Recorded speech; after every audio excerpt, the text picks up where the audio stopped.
Hello and welcome back to Torment, Tides of Numenera. So we are the last cast off, or at least the most recent cast off, and we got into this strange clock. And I suppose we need to find out what the hell is going on. Okay, Camos? The three figures before you are disoriented. They don't even seem to notice you at first. All three of them have a tattoo like yours. Cast-offs. What befell us? The woman is dressed in powerful looking armor. Her face bears several scars, yet her eyes have the innocence of a child. Did he do something? Are we still in the clock? Oh yes, they know about the clock. What new torture does the changing god have for us? So that is what she's thinking. Okay. I do not believe so. The second figure is tall, dressed all in black. Its height is exaggerated further by a violet, fish-like crest on the top of its head. Its large yellow eyes are squinted, scanning all around. There was a man outside the clock, but it wasn't. Yeah, it was him! The third figure points at you. He's small, wiry, and tense as though he expects danger. Carries a shield on his back. He's a cast-off, he says, looking at your tattoo. Can't say I recognize him, though. Who are you?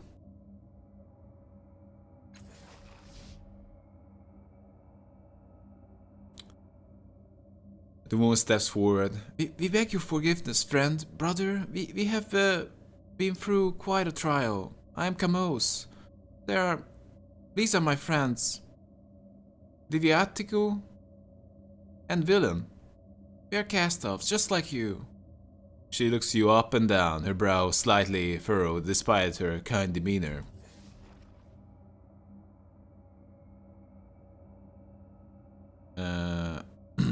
We're ingested into your head. I saw it. How is that possible?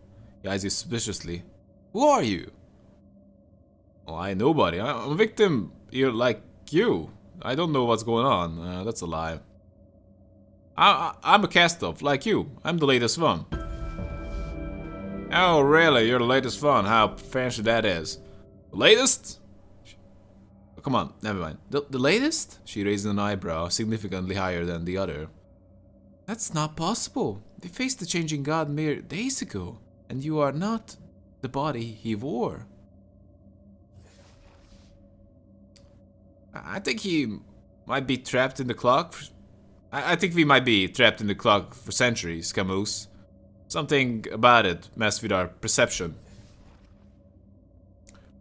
The Varielan looks up at the ceiling, or where the ceiling would be if there was one.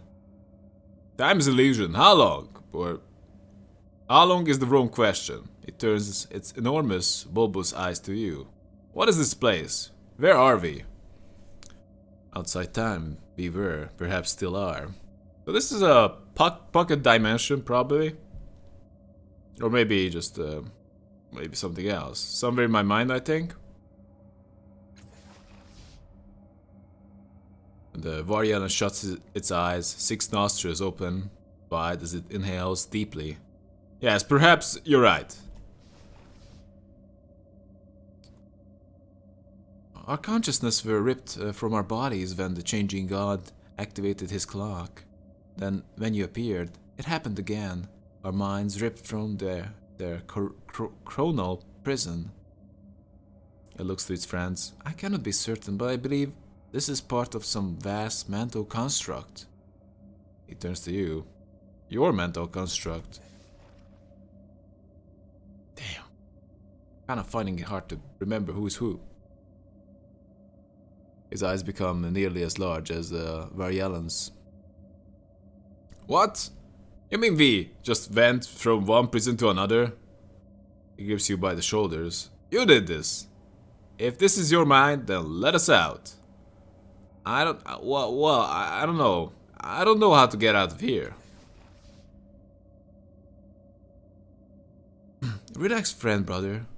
Better for days or centuries, we survived that clock. We will survive this. If time is an illusion, then it is not our enemy. We will find a way. Why can't you get us out of here? Weren't you listening? We were trapped in the clock for centuries. I'm looking for a way out, believe me, but if Liviatiku says it's your mind, then it's your show. So long as we live, there's hope. One of us will find a way. Why did the changing god trap you in the clock? Oh yes, she looks down, embarrassed. The three of us once worked alongside our sire, helping him with his research after he'd brought the Order of Truth to Sagus Cliffs. We saw him for what he was, selfish, arrogant. Marimal helped us to see. I wonder what has become of her since we were imprisoned. So this Marimal, someone who we should look for, possibly part of the Order of Truth.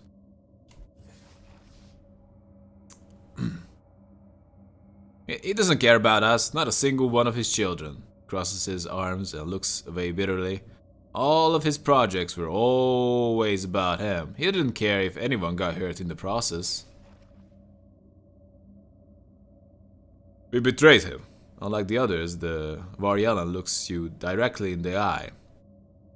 We meant to stun him, to capture him before he could escape to another body, but he was too quick for us. He activated the clock, tearing our minds from our bodies and trapping us eternally. I don't see a way out. The Varyalan stretches its neck, putting its face with a handspan of yours. It seems to be examining you, then says, "Your mind, only you have the power to change." What he's trying to say is that this place was created for your body, or perhaps by your body. Our sire placed within each of us unique gifts and abilities. For example, I've never heard tell of another cast-off who could trap consciousness the way you have. She gives you a warm smile.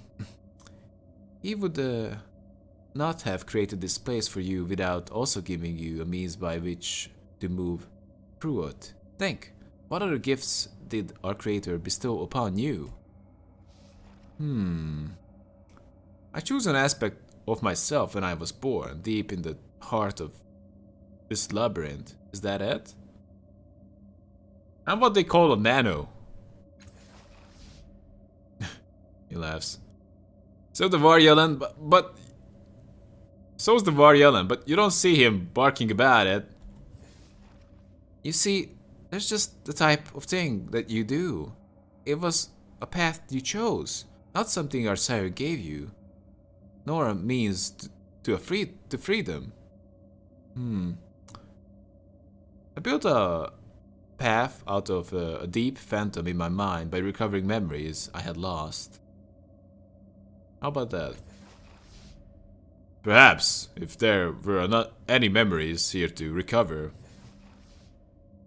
He curses his lips and looks at you. Maybe I just don't know what memories look like, but I don't see anything. It would seem we are in agreement, villain. I choose an aspect of myself when I was born, deep in the heart of this labyrinth. Is that it?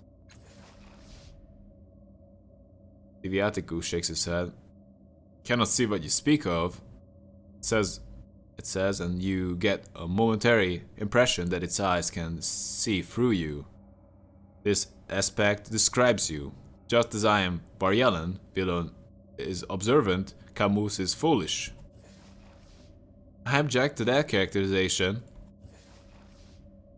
He gives a kind chuckle. He's not wrong, and you know it. At her wounded look, he raises his hands placatingly. It's the truth, anyway. You've gotten us out of twice as much trouble as you get us into. The Varyan speaks to you. These aspects are descriptors of who we are, but they're not us. That you choose your aspects says quite a lot, but I do not believe that is enough to set us free. I don't think I have the ability you're talking about. You must! She looks at her compatriots and back to you. We each have our strengths, our gifts, given to us by our sire for a specific purpose. His purpose, of course, but a purpose nonetheless. She presses a hand to her chest. They say, for example, that foolish though I may be, I have nigh magical gifts of speech. That is not something I chose nor learned, but it is who he made me to be. He rubs his hand along the edge of his shield. I am a master of defensive arts. Our sire learned them when he was in my body. Probably built my body to excel at it.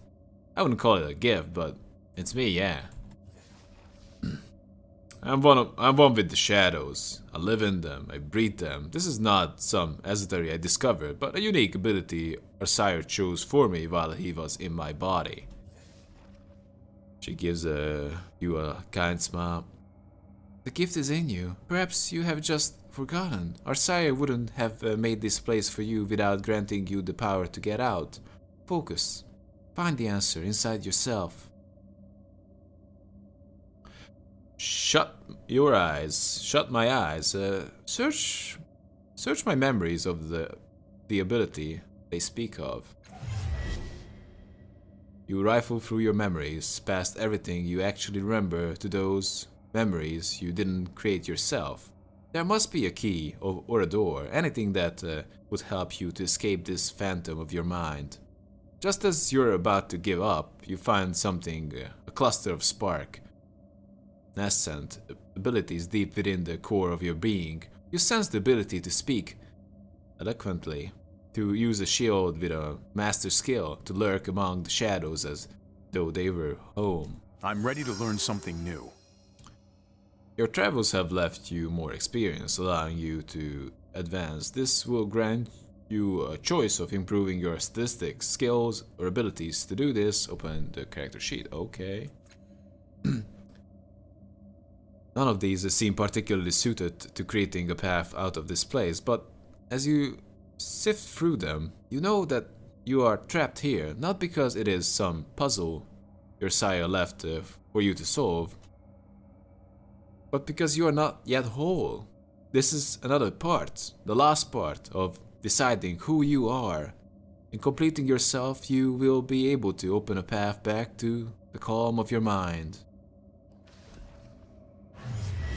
Oh, natural charisma. I like that. Max effort +1 on persuasion, deception, and intimidation tasks. I like that. I love that. Whoa, whoa, whoa. So we can spend one more point on speech checks. You know the right thing to say in every situation. There is no obstacle that cannot be overcome with words. Well, basically that's what I want from life. You know, knowing the right thing to say in every situation. Your focus grants you additional abilities regardless of your chosen type. Each provides benefits both in battle and out of it, and it's geared toward a particular approach. Freeze Shadow. You hide in the folds between dimensions, evading even the most watchful eye, emerging you rend reality and your enemies along with it. Nocturnal. Oh, that's interesting. So my quick fingers, deception, and perception is better. So that's very interesting. So instead of just being able to spend more on speech checks, I can just get better at deception passively and surprise attack. If this character is hidden or targeting an enemy that is blinded, gain plus 10% on attacks and plus 3 damage. Very good. Master defense. You study techniques to defend yourself and others, physically and mentally, in any situation. Counterattack enters immediately whenever an attack misses you. Okay. I don't really want to be a thief, quick finger, perception. I mean, like, that sounds good. I like it. I like that. Surprise attack. If this character is hidden, I don't know. I'm not much of a... Do we want to be a sneaky guy? Silver tongue? Natural charisma? Persuasion, deception, and intimidation tasks. That sounds great. But this makes us better at deception. Perception. Do I need to choose? Perception tasks. I mean, like this just looks like a no-brainer. This is just so important, no? I don't know. I can't choose. Deception is great. Quick fingers, perception. Perception is important, right? Damn. I'm really bad at this. I mean, like, it's definitely a toss-up between the first two. Surprise attack kinda sounds cool. Yeah, let's go with the... and that sounds cool, but we're going with the Silver Tongue. I mean, like, this is just no way I can't pick it.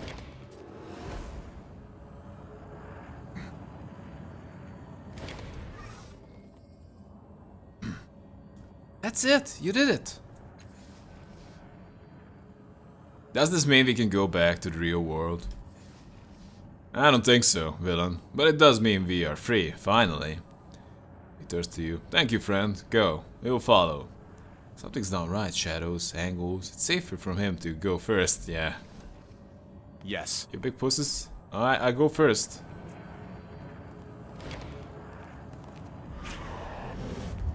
No.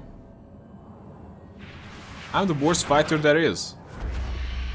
Oh, I got knocked into the portal? I just picked up conversation skills non-stop.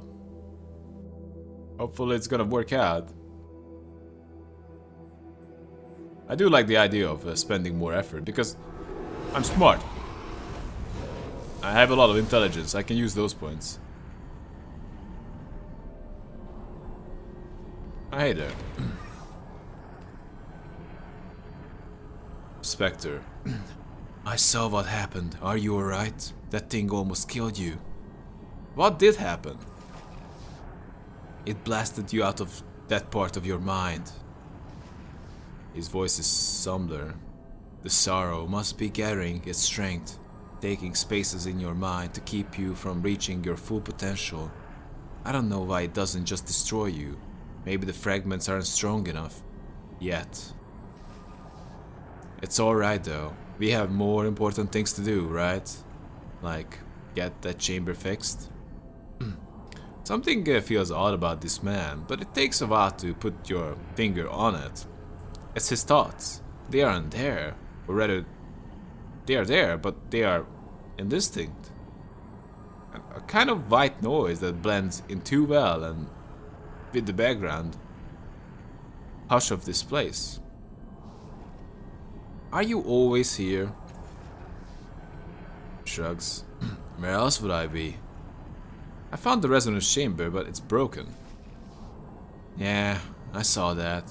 I don't see everything you do but out there in the world, but I definitely saw that. You have to find a way to fix it. What should I do now? With the chamber broken, I'm not sure. We need to find someone who can fix it. The chambers are our only hope. Without it... What should I do now? We need someone who can fix the chamber. Okay. How did activating the clock in the real world open that other phantom? Who knows? Probably triggered something in your mind. Made a bridge you didn't have before. Maybe you did have the bridge once, but you lost it. Could other phantoms open like that? Maybe. You already made a lot of changes to this place. At this point, nothing would surprise me. Your thoughts are fuzzy. Why can't I read them? His voice is dry, but his mouth takes some of the sting from his words. I imagine it's because we are in a place of pure thought. I'm a construct of pure thought, and that our conversation is taking place on the level of thoughts. Most things here aren't real. Would be like reading your own mind. How do I get back this time? The portal's still there. I don't see why it wouldn't work twice. If this is my mind, why don't I remember this place? I told you as much as I know. It's your mind, and that means you're in control. You just need to figure out how to unlock its secrets. I don't know how, but I think the resonance chamber will do that for us. It will unite us, make us whole again. Is there anything to do while I'm here? You mean apart from the cabaret acts, distilleries, and endless adventure, just behind the next wrinkle in your mind? He jabs you in the arm with his elbow. Ha! And if you believe that, sorry, but it's your mind. There's nothing like that here. Like that here. I've looked. Has anything changed since the last time I was here? He shrugs. Look around, it's your mind. Tell me who you are again. I'm you. A piece of you that broke off when the sorrow attacked us. That's it. I think I'm ready to go. Farewell. Good luck. I'll need it. What is this? The portal has collapsed into this tiny, posing sphere. Something about it strikes you as angry, though you'd be hard-pressed to say why. Oh, I can... Go. I can go! Alright, let's just go. Can we find it? On it. No, but we're definitely on it. Okay, so it's the same portal. Can work All twice. This is where we had to fight the sorrow.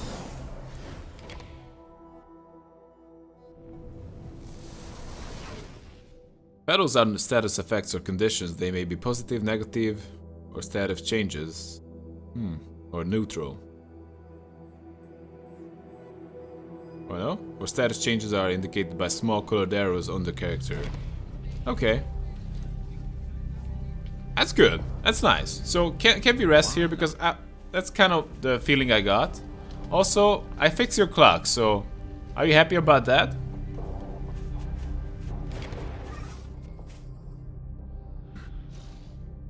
You fixed the clock! I know you could do it. I knew it. She shoots a triumphant smile at Nibian. You must tell us what you saw. Who were those figures? Were they Castos? What did they say? Were you able to retrieve them? Patience, Cass. We must first congratulate our guest. He turns to you. Masterfully done, revered one. Performance worthy of your sire. He bows and gravely to you. You are most welcome here.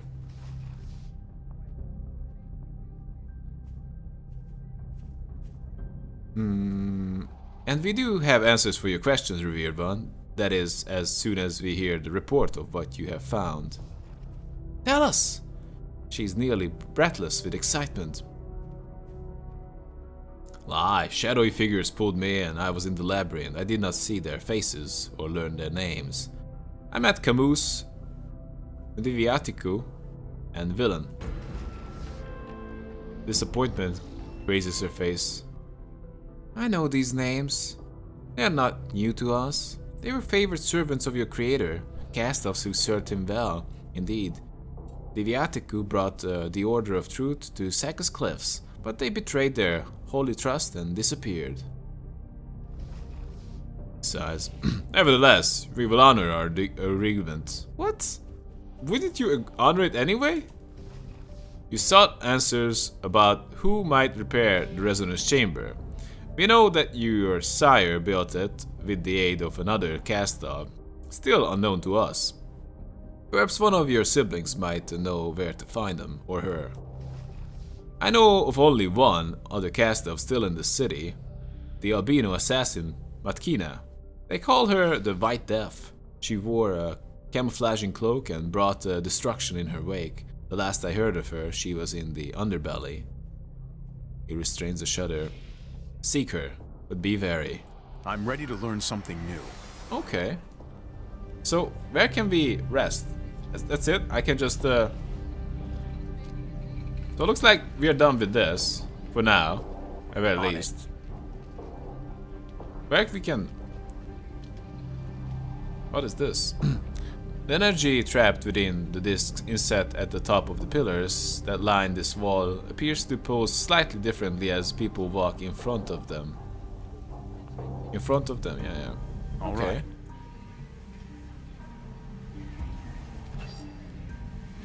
Pretty big place. Oh, look at this. Casimir and Mimian, I know that. Cultist encampment, but can we rest here? I'm going. Is there a way to rest? Can I just go into one of these tents and like take a nap? Yes. What? Why did you say yes? You idiot. We can't do that. On my way. Alright, we just gotta go this way. Balazar. Oh. Pilatris. Let's talk. A creature floats before you, hidden inside the bulks of its armor-cloth robes, unmoving and unmoved by your presence. Exactly who or what the thing is, man or machine, mutant or monster, is impossible to discern. Its glass face reveals nothing but your reflection. Its mechanical voice reveals nothing at all. You recall that this creature is known as a Pilatis, but you don't know anything else about them. Exquisite! Pilatis greets, greeting, perhaps lost in its own inscrutable thoughts. Why, thank you, he replies. The Philatris does not acknowledge his quip, or even his existence in any way. The creature's thoughts are as obscure as its glass face. It's as though it weren't even there. You're exquisite as well. How about that? Sound like the grinding of dirt-filled gears is the thing's only response. For a moment, it stretches uncomfortably. You feel the cold scrutiny of the Pilatis upon you. At last, it speaks again. You reckon, but the figures are incommensurable. The Pilatis' implacable glass gaze bores through your skin and sees more than others do, and it seems to be seeking something from you.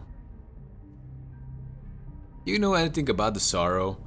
About the resonance chamber built by the changing god? Silence lingers long until at last the Pilatis speaks. I know, it shall be free. I know the first cannot be trusted. I know one changes as you change. I know they seek an undoing. Its glass face storms, but the Pilatis says no more. What do you want from me? The Pilatis ponders silently until at last it asks. When you face Koro, why did you not step first with your left foot? I had no reason.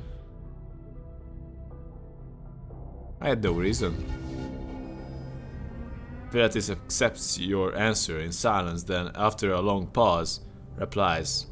In his vault, the Cloven One reads from his great book to his disciples.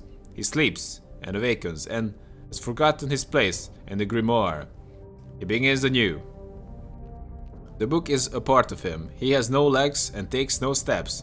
It is his own self from which he reads.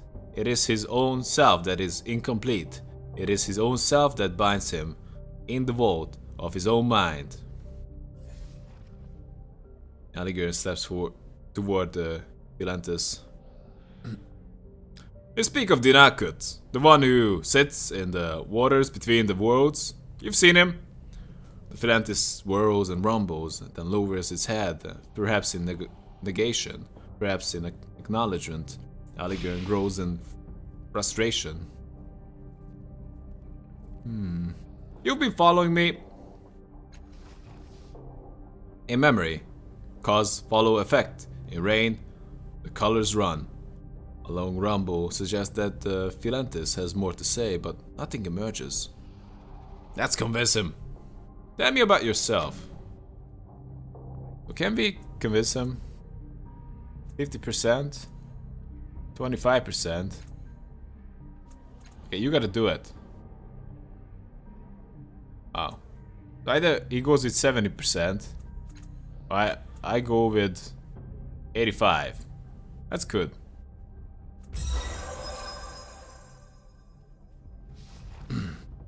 Success. The avatar whistles while it runs. Fearful sound, perhaps even for the avatar. Oh, natural. That's interesting, so it finally comes into play. They whistle because of the gaping holes in their skulls. Whether the Philantis intends an insult or a joke or something else is entirely unclear. Apparently this is what passes for effusiveness in Philantis.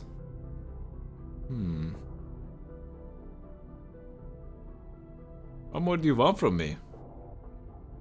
Please tell me about yourself in a way I can understand. No. Damn. Tidal Surge requires trained tidal affinity skill. Force it to tell you about itself. Wow. Trained tidal affinity skill. Wow. What more do you want from me? And Pilates at last answers. Its mechanical voice seems to creak. You did not accept your fall. When you are served the bitter root, will you eat? I don't know. No. The Philatis is silent, showing neither satisfaction nor dismay at your response. Why are you so interested in my choices? In its slow rumble, the Philantis replies, they are not yours. Do you have any more questions for me? Its words so rushed they almost jumble together. The Philantis asks, when you stood in the place of shifting floors, which way did your shadows fall? I just say, behind me. A long rumble echoes from inside the Philantis' robes, changing at last to words. In the village of Tome, it is written, the eremite Alagacer descended deep into the darkest, for he could not bear to see his shadow. What do your questions mean? What do you want? Yes. A single flat word lingers in the air until the Philantis adds, what is the answer? Perhaps the thing wants you to answer your own question.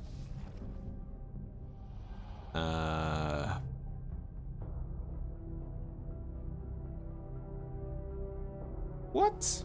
You want to know if I'm drawing the sorrow to this place? I don't know what you want. You don't know what you want. The Philantis accepts your answer silently, giving no clue as to what passes within its impervious robes, behind its impenetrable mask. At last, that it seems no response will come, a single word, no longer quite so flat, escapes. Yes. Then all is silent. And all is silence once more. Okay, looks like unless we make him tell us, he won't tell us anything. Farewell! As you step away, the Philantis swivels to keep its glass face trained upon you. So we are getting... Don't mind if I do. Observed. Balazar. Of course. The Genocide. That's a... Doing it probably now. not a name you want to have. Balazar? Alright, let's just go on the side. Of course. Let's go with Fine. Genocide guy. What the hell is this? Genocide?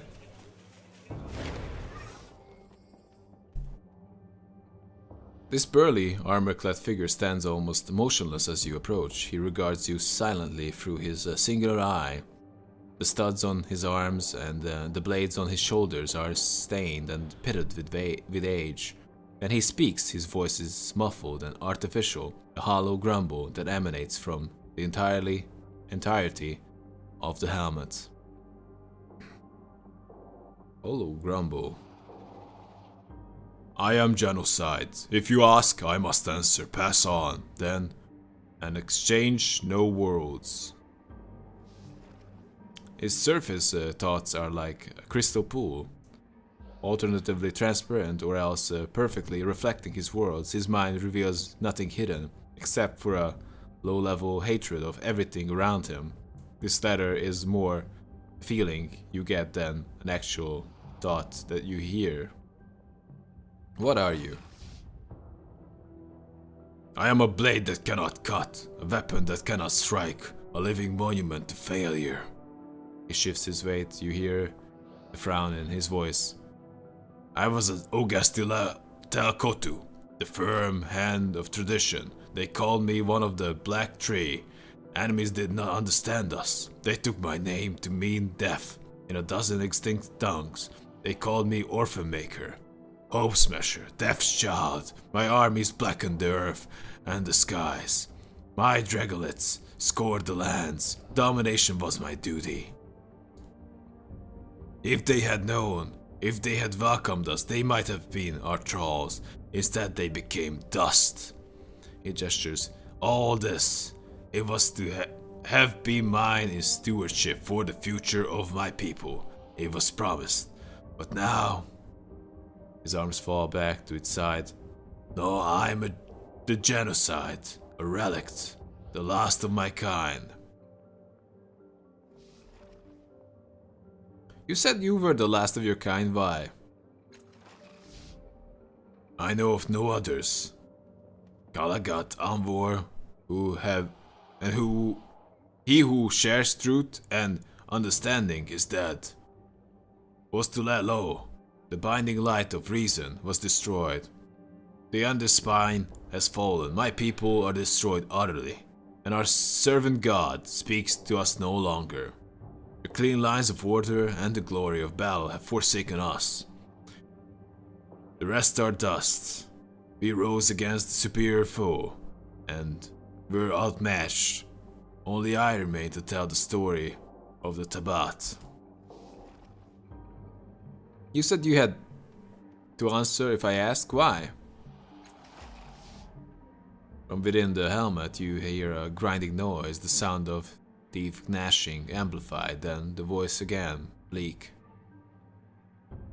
We sat at the river's edge, and we kept for the time that was. We saw nothing more to conquer, yet our fears still drove us. We had conquered the land, purged its impurities, made it ours. Still we wanted more. When we heard that humans had come to carve a home, we rejoiced to have a new foe, a new test for our truth. We rode against them.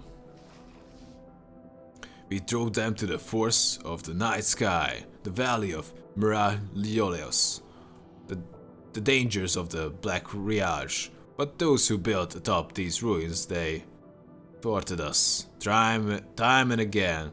So we brought our constructs and our deadliest warriors to the bay outside the city. We laid a mighty siege. We entered the human settlements. We fought past barricades and traps. Some of our constructs are still here, silent and dead. But when we thought we had achieved our greatest victory, he lowers his head. Powerful Nanos saved them. With his magics, he called upon the strength of the ancients and captured us. I thought my life was at the end, but he imprisoned me in a slow time, trapped me, my body, used machines to paralyze me, my will. I still remember our glories, and I see the faded future in front of me, but I'm powerless to act. The memories of our triumphs remain always at the forefront of my mind, and I must answer the mocking questions of these people or suffer. Can you tell me about the Nano who trapped you here? How did he stop you? Genocide raises his hands in defeat. He found old knowledge and made it his own. He created defenses that we could not penetrate. Most telling, most effective. The shield generators. He created 3 barriers around the heart of the city, and the last unmoored in the city. moored the city in time. When our constructs touched it, they flashed to stasis. We could not reach the city, but the city could reach us. You feel like the tickling of memory as the genocide speaks of the shields. He continues to talk, oblivious.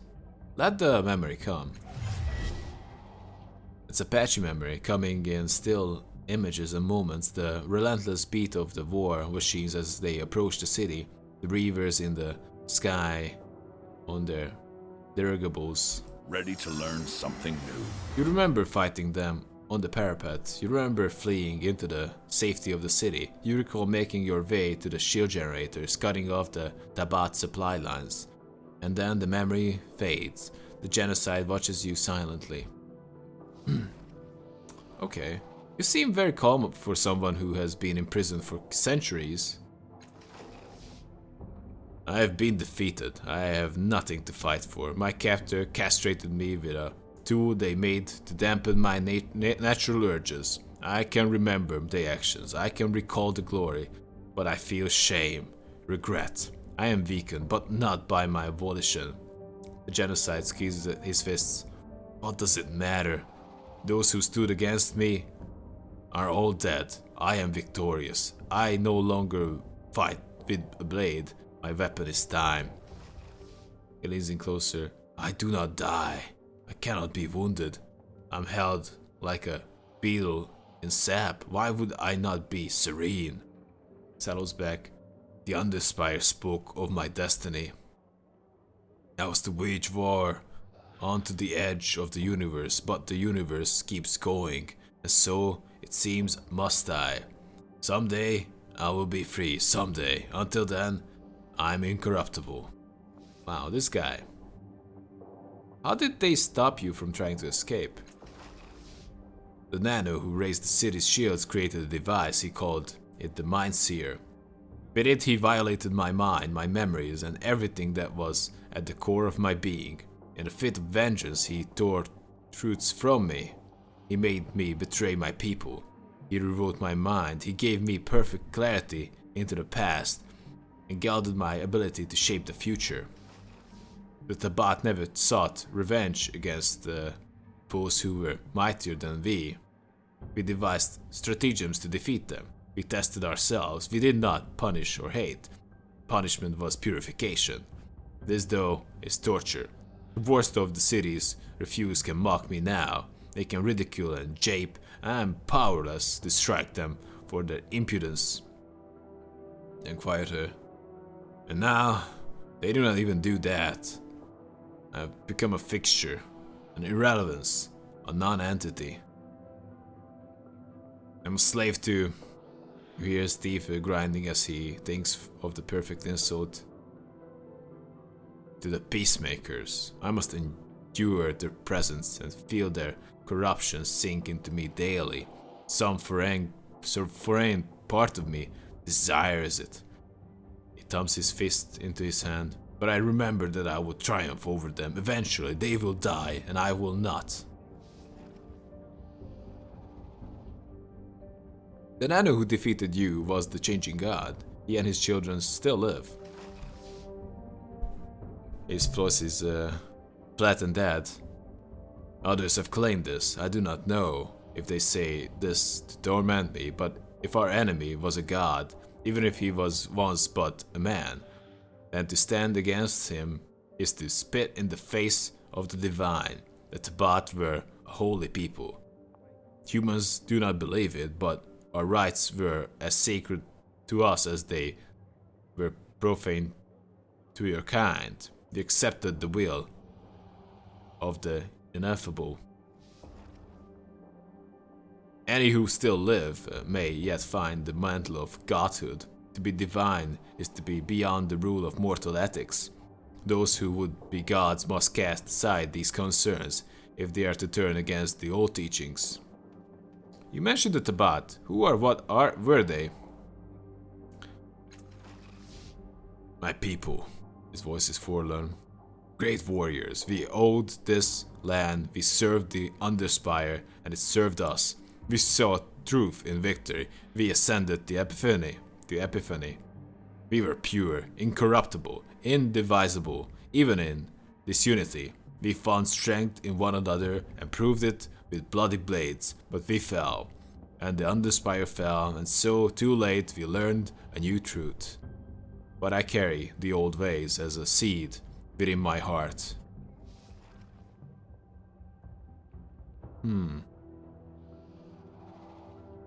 So you mentioned the names of some Tabat. Can you tell me about them? Kalagatan War, the strongest mind of the Black Free. None could stand before him when he bent his mind to their unraveling. Intricate, careful, overwhelming. Was to that low, methodical planner, collector of curiosities, the toolsmith and construct waker. It was he who brought the ancient machines to life, and I, the knife, strategist, the blade in their hands. We, three, were unstoppable. Pauses. Until Sagus cliffs. Until then, until the corruption of defeat.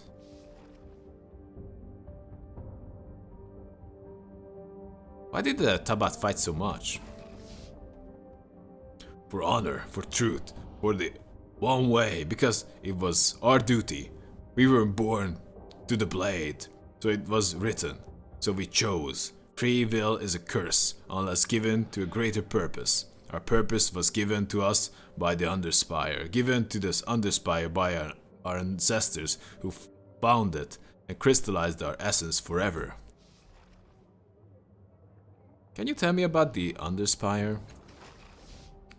Our slave, our god, our prize. It kept us holy, kept us pure and unchanging, anchored to a fixed point. The world turned around us, but we remained constant. When the world brought inconsistency, we fed it blood. The Underspire was our soul, our confessor. We knew clean, hard rapture from it.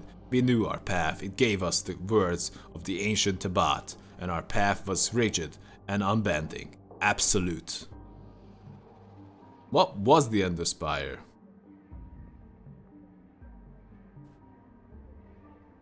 If your path was unbending, it's no wonder you broke. I do not bend now. I've been driven down, but I do not bend. I live, and those stood against me are dead. It turns away from you slightly. Do you have more questions, or do you release me? What was the Underspire? Considers. You would not understand. It was a machine, it was a stone, it was a cavern, it was a city. It was the direct voice of our ancestors. It spoke in our heads, and in our ears, and in our hearts. We heard its voice in our trenches, in our daily instructions. Our God was true and strong and singular, not the fickle, inconsistent things of the modern day. What's the benefit of an absolute path? We had no questions about our duty, about our goals, only the particulars. We raised doubts in the purity of utter certainty. Questions raised are questions answered, or they are heresy. No need for self-agony. The necessity of introspection was transmuted into optimization of our paths, into fashioning ourselves into the pinnacle of our achievement. Clear definition in life creates truth, not this pitiful shadow. What happened to the Underspire? You can hear the frown in his voice. Sabotage or failure. One of those under my command told me that it had whispered defeat into his ears, as if it had sickened, lost sight of the true path. Given the question, the Underspire denied us. My soldier was cast out, and I suffered the barb for his doubt. It was later, years later, the Underspire broke, after our failure, and I have never been sure if the seeds for our defeat were planted in those days. He shuffles his feet. The Nano who captured me, who nailed me to time, he used the Mindseer to ferret out the Underspire's location. I do not know if he ever found it in the world. He raped the Genocide from me and mocked me with his sobriquet. I was not to blame. I will stand before the Undespire and swear my innocence. Let's talk about something else. You mentioned the shield generators. Can you tell me about them? I told you their effect. They moored the city in time. They severed our supply lines. They left us vulnerable and defeated us. The Undespire's strategy failed us. I began to doubt. Shift slightly. The generators are unused, abandoned, their purpose forgotten. Through the people of the city still swears by our name, and our terrors are fresh in their nightmares despite the passage of centuries. They have forgotten the means of their salvation. This one beside me no longer functions, but one of the others is buried in the ground, not far from here, and has not yet failed. It powers the clock around which those ridiculous fools prance. Okay, so one shield generator powers the clock, and this one is out of order. So that's it. We asked everything from him. This crazy guy of the last Tabat. Wow. No, I wish you no good tidings. You jerk. Anyway, I believe it's a good time to take a break. So, hope you guys had fun. Tell me if you did, and see you around, guys. And have a good one.